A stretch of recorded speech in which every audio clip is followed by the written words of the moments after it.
الرحمن الرحيم. كابتن محمد رايك بعد السوبر؟ ده ماتش للتاريخ. انا زملكاوي. هاني بقى لو مكان الخطيب لازم اوقف العيال دي شهرين.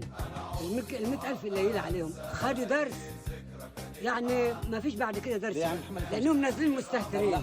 اللي يعمل لي كده واللي شوت بلنتي ولسه 4 شوطات وتعمل لي كده، ده انت عجوز شيء، ده انت مقربني في السن.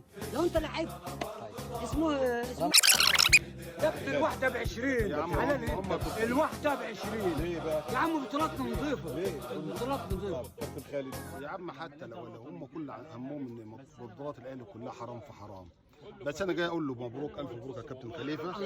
ان شاء الله نسيبك من كلامك، ان شاء الله انا جاي النهارده بص عشان اضيع فرحتك بالسوبر وهكسبك النهارده. انا اهم حاجة وهروحك زعلان. لا اهم حاجه اللي انا ضيعت عليه فرحه السوبر. زملكاوي ضيعت عليه فرحه السوبر النهارده، ماشي. خليته ينام مغلط النهارده. قرب انت. خليته ينام مغلط النهارده. كابتن محمد خليفه خليته ينام مغلط النهارده وضيعت فرحه السوبر. السوبر ايه؟ الاهلاويه ما خسرتش ماتشين ورا بعض ابدا.